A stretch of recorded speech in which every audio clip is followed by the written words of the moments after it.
Est-ce que vous pensez que le succès d'Apple est lié au hasard? On parle quand même de la boîte avec la plus grosse valorisation boursière au monde,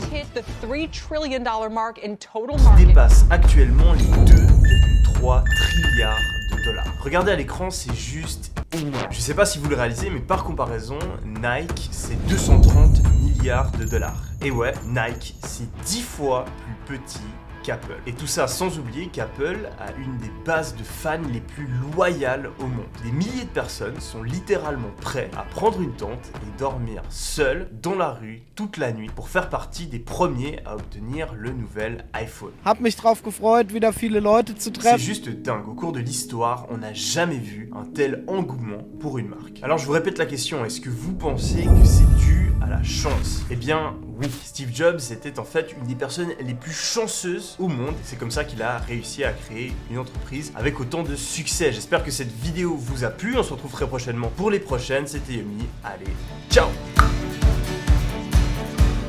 Ah, c'est pas la réponse que vous attendiez. Bon, ça tombe bien. Mon équipe et moi... La base virale. On s'est plongé et on a analysé de fond en comble la stratégie d'Apple. Et s'il y a bien une chose qui est sûre, c'est que très peu de cet énorme succès est lié au hasard. À travers cette vidéo, vous allez découvrir comment Steve Jobs a fait passer sa boîte d'entreprise ignorée de tous à l'entreprise numéro 1 mondiale depuis 25 ans, grâce à une stratégie que l'on peut résumer en un mot. On parlera aussi d'une expérience qui démontre qu'Apple est incrusté au plus profond de notre cerveau et contrôle nos émotions ainsi que nos choix quotidiens. Et pour finir, je ferai une prédiction sur les choix stratégiques futurs d'Apple, comme ça on pourra vérifier ensemble que je dis pas trop de la merde dans mes vidéos. Alors est-ce que vous êtes prêts à décortiquer les mystères de la marque à la pomme? Allez, c'est parti!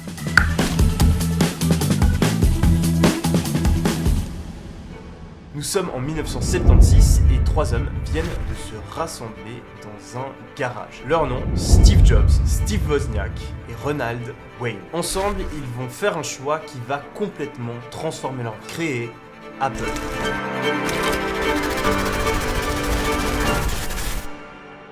De 1976 à 1986. Mais Yami, ça veut dire quoi 70 et 80? Tu sais pas compter les Suisses, vos chiffres ils sont complètement débiles.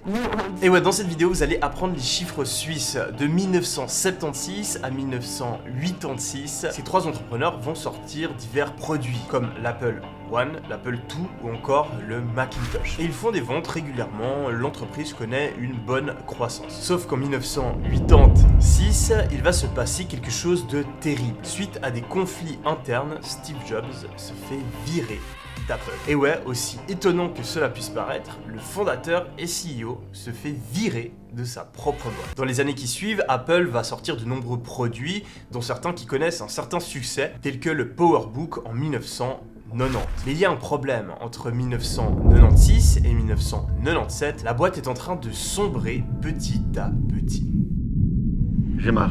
C'est comme si les consommateurs n'étaient plus intéressés par la marque, comme si elle n'existait plus réellement pour eux. Pourtant, le marketing est correct et leurs produits sont plutôt bons. Mais voilà, Apple a commis et est en train de commettre une erreur que font énormément d'entreprises. Une erreur qui est en train de les emmener petit à petit vers les abysses. Et heureusement pour Apple, en 1997, c'est le retour d'un employé. Un employé qui pourrait bien tirer Apple du piège dans lequel ils sont tombés. Un employé qu'on considère aujourd'hui comme le plus grand génie marketing de tous les temps. Cet employé, vous le connaissez, c'est Steve Jobs. Le gros problème d'Apple, c'est qu'en 1997, son offre est beaucoup trop complexe. La boîte vend des dizaines de produits qui contiennent chacun des centaines de fonctionnalités, ce qui crée un sentiment de flou généralisé.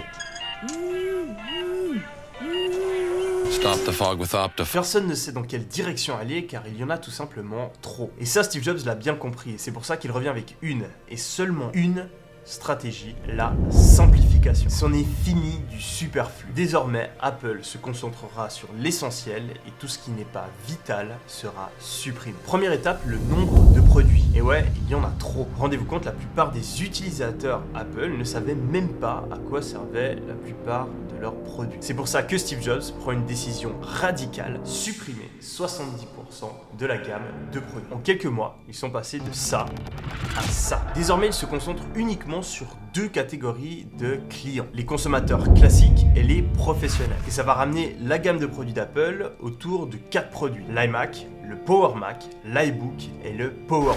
Mais bon, vous vous en doutez bien, Steve Jobs ne s'est pas contenté de supprimer des produits pour faire repartir la croissance comme par magie. Après tout, il existe plein de boîtes qui vendent un seul produit et qui font quand même faillite. Non, Steve Jobs est aussi venu avec une idée puissante qui va relancer la croissance de l'entreprise à jamais. Cette idée, c'est une publicité, mais ce n'est pas n'importe quelle publicité. Pour comprendre l'impact qu'elle a eu, étudions pendant quelques secondes ce que c'est du bon marketing. Vous connaissez la différence entre IBM et Apple, entre Nike et Under Armour, ou encore entre McDonald's et Burger King. Cette différence, c'est l'histoire. Les meilleures marques ne vendent pas un produit, elles vendent une histoire. On l'a vu précédemment, Nike, c'est l'histoire du sportif qui se dépasse. Porsche, c'est l'histoire de la personne qui a réussi et qui veut montrer sa richesse sans trop en faire. Disney, c'est l'histoire du monde magique dans lequel tout est possible. Et dans le monde actuel, les marques qui ont la meilleure histoire sont celles qui gagnent. This is a very complicated world. It's a very noisy world. And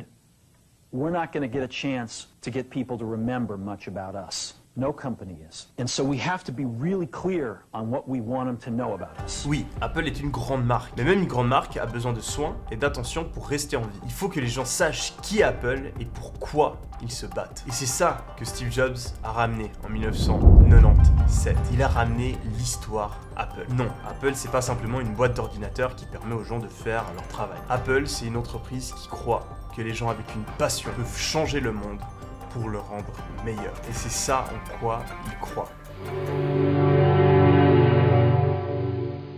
Les fous, les marginaux, les rebelles, les anticonformistes, les dissidents. Avec cette pub, Steve Jobs revient avec un message clair. Il montre au monde, voilà ce pourquoi nous nous battons, voilà ce en quoi nous croyons. Et si vous y croyez aussi, rejoignez-nous. Et pour que vous réalisiez l'impact qu'a eu cette campagne, laissez-moi vous parler d'une étude qui a été menée à l'université de Duke. Cette étude a pris deux groupes de personnes aléatoires. À l'un des groupes, ils ont montré le logo d'Apple et à l'autre celui d'IBM. Puis ils ont demandé aux deux groupes de faire différentes tâches et ils se sont rendus compte que les personnes qui avaient regardé le logo Apple avaient une performance nettement meilleure. Rendez-vous compte du pouvoir de ce que je suis en train de vous dire. Cette étude, elle prouve littéralement que notre cerveau est reprogrammé pour être plus créatif et efficace après avoir vu le logo Apple. C'est un truc de ouf et c'est pas pour rien que je travaille avec un Mac. Plus sérieusement, cette étude elle a eu ce résultat car Apple a fait énormément d'efforts pour attacher sa marque, son logo à certaines valeurs et émotions. Et c'est pour ça qu'ils ont répété leur slogan Think Different encore, encore, encore et encore. Et c'est ça la puissance d'une histoire simple car elle peut influencer nos comportements d'achat mais aussi nos comportements après celui-ci. En achetant Apple, vous faites partie des originaux, des créatifs qui travaillent pour créer un monde meilleur. Et c'est ça la stratégie avec laquelle Steve Jobs a relancé Apple, la simplification. Il a simplifié sa gamme de produits mais il a aussi simplifié le pourquoi d'Apple, son message, son histoire. Et aujourd'hui, Apple suit encore et toujours cette stratégie. Il simplifie leur emballage, il simplifie leurs produits, il simplifie leur marketing pour se concentrer sur un seul bénéfice par produit, il simplifie le processus d'achat, l'utilisation de leurs produits, etc. Mais bon, ce serait trop simple de regarder une entreprise et de se contenter d'analyser. Ensemble, j'ai envie qu'on aille plus loin et qu'on essaye de prévoir ce qui va se passer dans le futur d'Apple. Si on suit notre analyse, Apple va continuer à simplifier, à supprimer le superflu. Par exemple, il y a 4 ans, ils ont décidé de supprimer la prise jack de leur téléphone. D'un point de vue business, c'était une horrible décision. Apple a perdu énormément d'utilisateurs, reçu de la presse négative, ainsi que beaucoup de critiques. Mais d'un point de vue stratégique, ça prend tout son sens. La prise jack, ça fait partie des éléments superflus, qui étaient encore utiles il y a 5 ans, mais à l'heure des écouteurs sans fil, perd de son importance. Et suivant cette logique, on peut prédire qu'après avoir supprimé la prise jack, supprimé le bouton Home, Apple va supprimer la prise du chargeur. Bien sûr, c'est pas pour tout de suite, car il faut encore un petit peu améliorer la technologie de recharge sans fil, mais une fois que ce sera amélioré, je serai vraiment pas surpris de voir cette prise disparaître. Et ça fera probablement un bad buzz, mais sans cette stratégie de simplification, Apple n'est plus Apple. Et si vous voulez suivre leur exemple, vous devez vous aussi vous concentrer sur l'essentiel, que ce soit dans le business, en simplifiant votre offre et vos produits, mais aussi dans votre vie, en simplifiant les objectifs vers lesquels vous vous dirigez. Et c'est pas facile et ça va être frustrant, car c'est naturel pour le cerveau humain de vouloir faire plein de choses différentes. Par exemple, pour le stylo d'Apple, il y a une équipe d'ingénieurs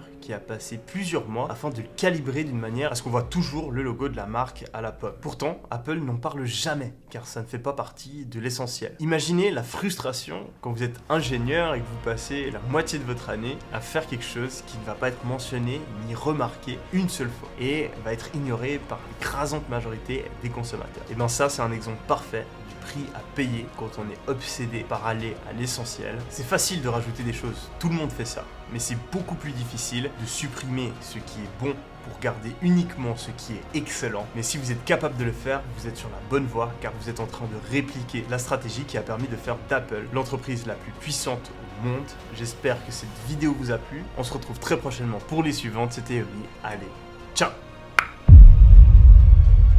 Je sais que c'est pas la réponse que vous attendiez, en effet. Il y a très peu d'Ajar, oui. Nous sommes en 1976. Nous sommes en 1976, comme les petits Français. 1976!